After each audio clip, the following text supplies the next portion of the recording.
Guys, welcome to my channel. நம்ம collection வீடியோவில் இன்றைக்கி ஒரு சின்ன மினி விளாக் தான். ஃப்ரைடே நம்ம வீட்டில் என்ன ஸ்பெஷல்னு பார்க்கலாம். வாங்க இப்போ வீடியோக்குள்ளே போகலாம்.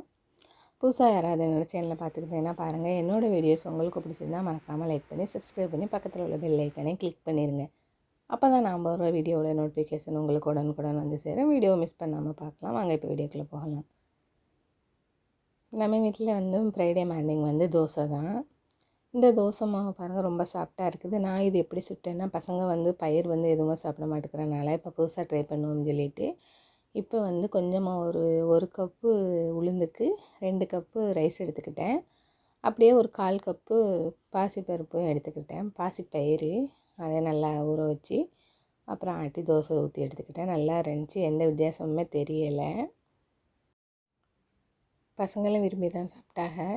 நெக்ஸ்ட்டு பார்த்திங்கன்னா, நான் ஒரு 1/2 கிலோ மட்டன் இருந்துச்சு. சரி, அதையும் குழம்பு வச்சிடலாம்னு சொல்லி எடுத்துக்கிட்டேன். இது வந்து நான் வந்து திங்கக்கிழமை வாங்கினது. பையனுக்கு உடம்பு சரியில்லாதனால காய்ச்சல் அப்படியே இருந்துச்சு. சரின்னு சொல்லிட்டு அதையும் குழம்பு வச்சு எடுத்துக்கலாம்னு எடுத்துக்கிட்டு, பொண்ணு வந்து கறிக்குழம்பு சாப்பிட மாட்டா, அதனால கொஞ்சமாக சிக்கன் வாங்கி பொரித்து குழம்பும் வச்சுக்கிட்டோம். இப்போ சிக்கன் குழம்புக்கு தான் தாளிக்கிறேன். பட்டை, கிராம்பு, ஏலம் போட்டு வெங்காயம் போட்டு நல்லா பொன்முருவலாக நல்லா வதங்கினதுக்கப்புறமா தக்காளி சேர்த்துக்குங்க. தக்காளி சேர்த்து நல்லா வதங்கினதுக்கப்புறமா இஞ்சி பூண்டு பேஸ்ட்டு, புதினா மல்லி, கருவேப்பிலை எல்லாம் சேர்த்து அதுக்கப்புறமா மஞ்சள்தூள், மிளகாத்தூள் சேர்த்துக்குங்க. அதுக்கப்புறமா கறியும் போட்டு கறி மசாலாத்தூள் போட்டு நல்லா பரட்டி விட்டுக்குங்க. தேவையான அளவு உப்பு சேர்த்து தண்ணி சேர்த்து வேக வச்சுருங்க. நான் வந்து காலையிலேயே எல்லாமே பண்ணிட்டேன். மதியானம் வந்து கடைக்கு ஜாமான் எடுக்க ராம்நாட் போகிற வேலை இருந்துச்சு. அதனால் மார்னிங்கே எல்லா வேலையும் முடித்து வச்சுட்டு போயிட்டேன். மட்டன் குழம்பு வந்து தோசைக்கு தான். நம்ம வந்து ஃப்ரை பண்ணுறதுக்குள்ளே சிக்கனை வந்து பிரட்டி எடுத்துக்கலாம். இஞ்சி பூண்டு பேஸ்ட்டு, கார்ன்ஃப்ளவர் பொடி, ஒரு முட்டை எடுத்துருக்கிறேன். அப்புறம் ஒரு பாதி லெமன் சேர்த்துருக்குறேன். தேவையான அளவு உப்பு சேர்த்து நல்லா பிரட்டி எடுத்துக்குங்க. ஒரு 1/4 மணி நேரம் இது வந்து அப்படியே வச்சிடலாம். 1/4 மணி நேரம் ஆயிடுச்சு.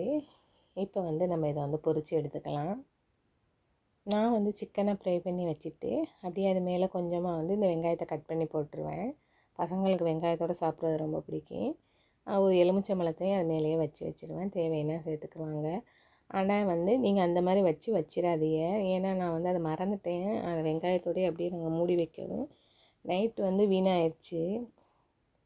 ஒரு 9 மணிக்கெலாம் சாப்பிட்டா அது இருக்குமா என்னமோ தெரில. நாங்கள் 11 மணிக்கு சாப்பிட்டோம். பார்த்தா வந்து அது அப்படியே வீணாக போயிடுச்சு.